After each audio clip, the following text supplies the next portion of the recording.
बहुत ही सिंपल सा लॉजिक बताने जा रहा हूं जिससे आप एक दिन में पूरा का पूरा सिलेबस रेडी कर सकते हो। पर सबसे पहले जाके वीडियो को लाइक करो और नीचे कमेंट ये करो कि आपका कितना पढ़ के हो गया है। तो दोस्तों अगर मैं वन बाय वन चीजों को स्टार्ट करने की कोशिश करूं तो देखो सबसे पहले अपने पास टोटल 5 यूनिट्स हैं। 2 यूनिट्स का मैं आपका सीधा सीधा काम इजी कर दे रहा हूं। मतलब यूनिट नंबर 1 में बोला जाए तो 2 यूनिट है। देखो यूनिट नंबर जो अपना 1 है, इस 1 वाले यूनिट का नाम है दोस्तों इलेक्ट्रिकल सर्किट। बिल्कुल टेंशन नहीं लेना है। इस इलेक्ट्रिकल सर्किट के अंदर बोला जाए तो 2 यूनिट है। एक है आपका डीसी सर्किट और एक है आपका एसी सर्किट, जिसका मैं आपको लिंक दे दे रहा हूं। इसके जो भी न्यूमेरिकल्स है, मोस्ट ऑफ द न्यूमेरिकल्स यहां से आपको पूछे जाते हैं, उसके दोनों न्यूमेरिकल्स का लिंक दे रहा हूं। और उसमें से स्पेसिफिक जो टॉपिक्स आपको पूछा गया है आपके सिलेबस में, वो जाके आप डायरेक्ट वीडियोस देखो, आपका वो टॉपिक का न्यूमेरिकल डन कर लो। अब जैसे मैं अगर बात करूं इसके अंदर, तो इसमें छोटे मोटे क्वेश्चंस तो आपको कवर करके रखना है। देखो थियरी वाले क्वेश्चंस भी इस मतलब ये पूरे सब्जेक्ट्स में बहुत आते हैं। तो ये मत सोचना कि बस न्यूमेरिकली आएगा। 50-50 वेटेज रहता है थियरी और न्यूमेरिकल का। तो थियरी भी दिखाई देता है, ऐसा नहीं कि जैसे मैकेनिक्स में अगर आप देखोगे थियरी मिनिमम होता है, पर इसमें ऐसा नहीं, इसमें थियरी इसमें अच्छा खासा रहता है।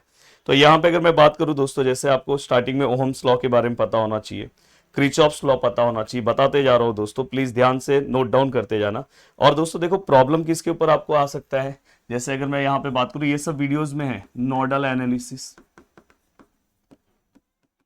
देन नोडल एनालिसिस के बाद जो सबसे ज्यादा इंपॉर्टेंट है दोस्तों, मैश एनालिसिस। ये सबसे शानदार है। एंड दोस्तों मैश एनालिसिस के बाद जो सबसे शानदार है दोस्तों, स्टार डेल्टा एनालिसिस। तो ये पार्ट बहुत ज्यादा इंपॉर्टेंट है। तो ये वाला पार्ट याद रखना और ये वाला पार्ट, और अगर ये कर लोगे तो अच्छा है। इसके डायरेक्ट न्यूमेरिकल आपको मैं जो लिंक दे रहा हूं वहां से आप कवर कर लो, हो गया आपका काम। बस ओहम्स लॉ कुछ बेसिक कवर कर लो। ओहम्स लॉ क्या होता है, क्रिचॉफ्स लॉ क्या होता है, आपको पता होगा दोस्तों। क्रिचॉफ्स के 2 लॉ आपको पता है, जो 12th का है वही है। बस हो गया ये। बस ये तो चाहो तो 15 से 20 मिनट में ये लेसन कवर कर सकते हो। अब नेक्स्ट बारी आती है कि सर मुझे ना, अगर मैं पर्सनली आप मुझसे पूछो तो मुझे ना सबसे ज्यादा इजी डीसी से कंपैरिजन में एसी ये लगता है, क्योंकि इसका स्ट्रेट फॉरवर्ड न्यूमेरिकल एक ही पैटर्न में आता है। तो मैं आपको इसमें बताना चाहता हूँ दोस्तों, एसी के अंदर आपको देखो कुछ बेसिक डेफिनेशंस पता होने चाहिए। जैसे अगर मैं बोलूँ आरएमएस वैल्यू क्या होता है, देन अगर दोस्तों मैं बोलूँ कि एवरेज वैल्यू क्या होता है। अगर किसी को पता है तो चैट बॉक्स में भी लिख सकते हो कि दूसरे लोगों को भी पता चले। इंस्टेंटेनियस पावर क्या होता है दोस्तों।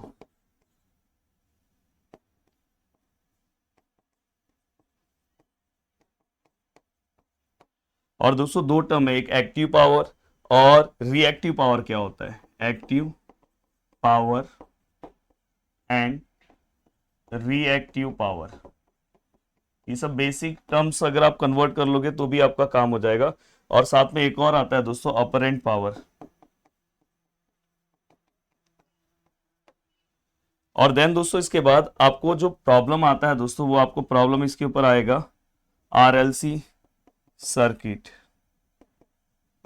इसके ऊपर आपको न्यूमेरिकल्स आने के चांसेस है। तो आप फटाफट जाके उस वीडियोस में से देख लो, आपका काम हो जाएगा।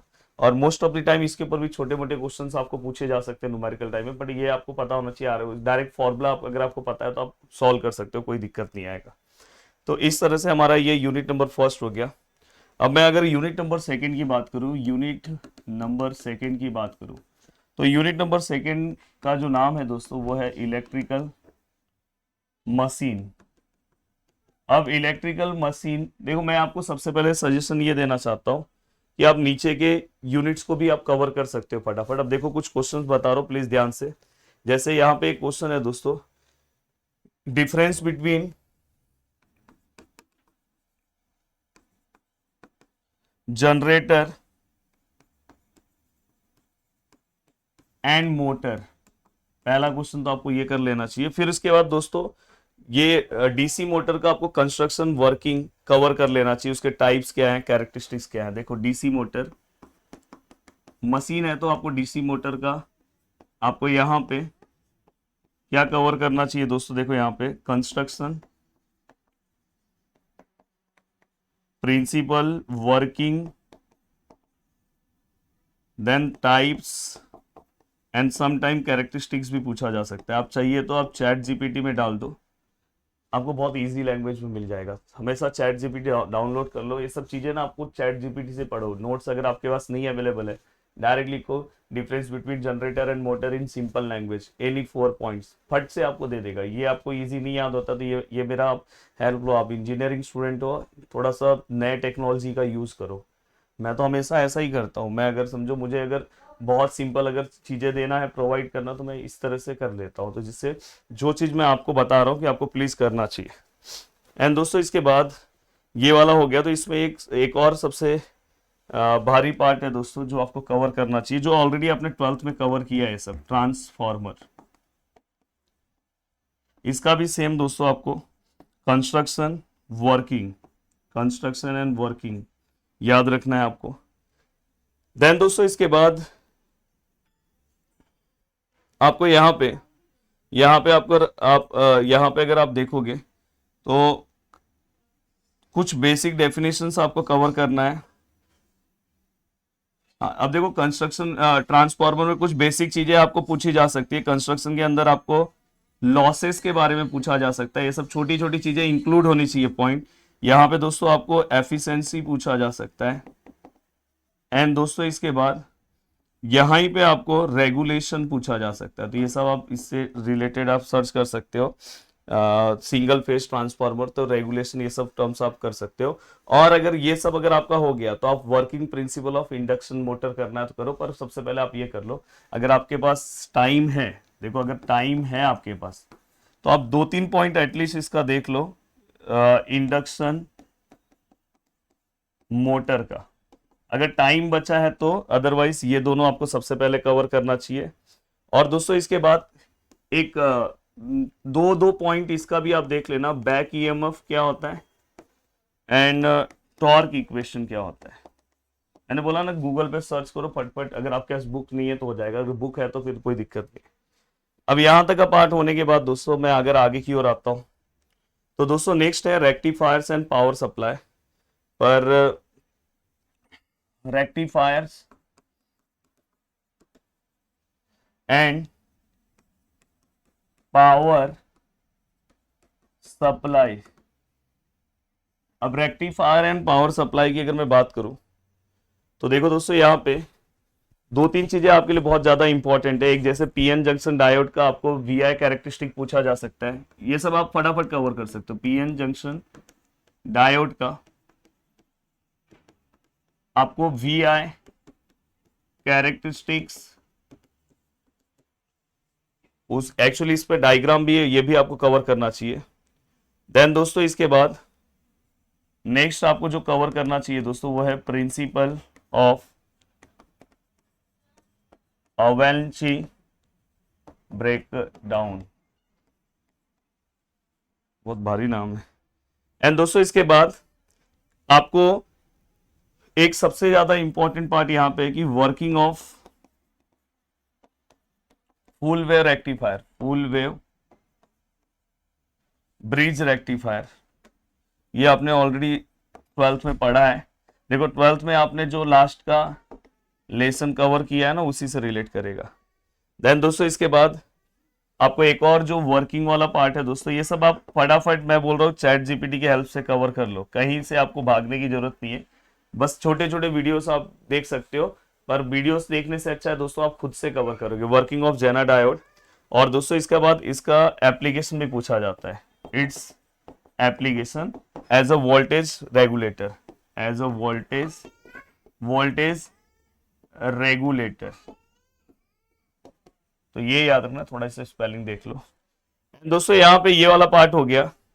देन दोस्तों इसके बाद working of linear voltage regulation, अगर आपका ये सब हो गया, जैसे अगर आपने ये कवर कर लिया, ये 3 क्वेश्चन कवर कर लिया, देन अगर आपके पास, देखो सबसे पहले आपको ये कवर करना है, बट अगर आपके पास टाइम बच रहा है तो आप थोड़ा सा देख लो दोस्तों, working of linear voltage regulator search कर लो, और 78XX एंड 79XX, तो आप इसको भी अगर एक बार देख लोगे तो बहुत अच्छा रहेगा। और बाकी अगर सब हो गया तो लास्ट में अगर देखना है तो block diagram, description of DC power supply कर दो, पर ये सबसे पहले कवर करना चाहिए। अब ये वाला पार्ट होने के बाद अब दोस्तों चलते हैं बीजेटी एंड एम्पलीफायर में। तो देखो बीजेटी और एम्पलीफायर ये वाला पार्ट आपने 12th में देखा है, बीजेटी एंड एम्पलीफायर्स। इसके अंदर आपको क्या कवर करना चाहिए, कौन से 3 से 4 क्वेश्चन सबसे पहले कवर करने चाहिए दोस्तों? तो देखो सबसे पहले जो सबसे पहला क्वेश्चन कवर करना चाहिए, ये आपको स्टार्टिंग के क्वेश्चंस में ही दिखेगा, पीएनपी एंड एनपीएन का स्ट्रक्चर।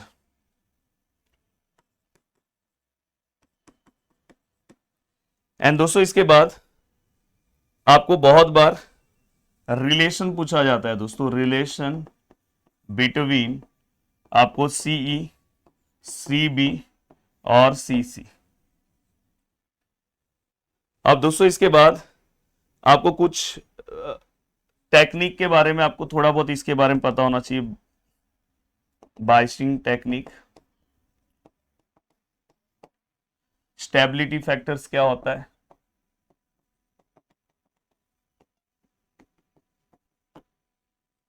एंड दोस्तों इसके बाद अगर आप जो आपने 12th में एक टॉपिक कवर किया था, सबसे पहले आपको इस 3 टॉपिक के ऊपर फोकस करना चाहिए। अगर आपको करना है तो input output characteristic of common emitter configuration कर सकते हो, अदरवाइज ये सबसे पहले आपको करना है। एम्पलीफायर, अब देखो दोस्तों इसमें 2 टॉपिक्स है, इसी में नेक्स्ट टॉपिक है आपका एम्पलीफायर्स। अब एम्पलीफायर्स के अंदर सबसे पहला क्वेश्चन 12th वाला ही है, ट्रांजिस्टर एज अ एम्पलीफायर, ये आपको कवर करना चाहिए। दूसरा है दोस्तों, अगर आप कवर करोगे तो पहला तो मेरे हिसाब से यही करना चाहिए, अगर आपके पास टाइम बचा, अगर आपसे नहीं हो रहा तो इतना करो और ट्रांजिस्टर एज अ एम्पलीफायर करो। बट अगर आपके पास टाइम बचता है तो आप कर लो operation of single phase RC couple amplifier with frequency response. अगर करना है तो करो, पर इतना सबसे पहले कवर करना है। एंड दोस्तों इसके बाद मेजरमेंट एंड इंस्ट्रूमेंटेशन, ये जो आपका लास्ट वाला पार्ट है, जिसके अंदर जो सबसे पहला यूनिट नंबर 5, इसके अंदर अगर मैं पहला बात करूं, ये भी आपने 12th में कवर किया है दोस्तों, moving coil and moving coil and moving ion instrument,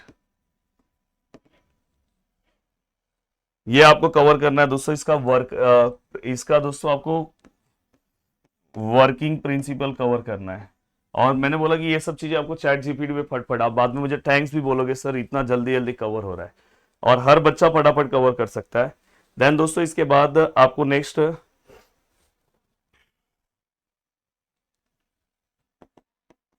block diagram and working of multimeter.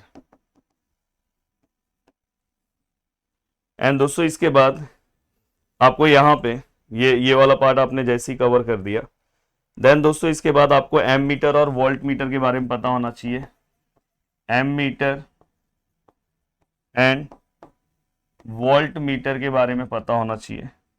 And दोस्तों इसके बाद अगर आपके पास टाइम बचता है तो एनर्जी मीटर क्या है एक बार देख लेना, उसका एक लाइन से डेफिनेशन। एंड दोस्तों इसके बाद आपको function generator and digital storage oscilloscope, इसके बारे में थोड़ा सा पता होना चाहिए। पर ओवरऑल जितनी चीजें मैंने आपको बताया, बहुत सारी चीजें मैंने बोला है, बहुत सारी चीज लिखा है, फटाफट 1-1, 2-2 घंटे पे लग जाओ।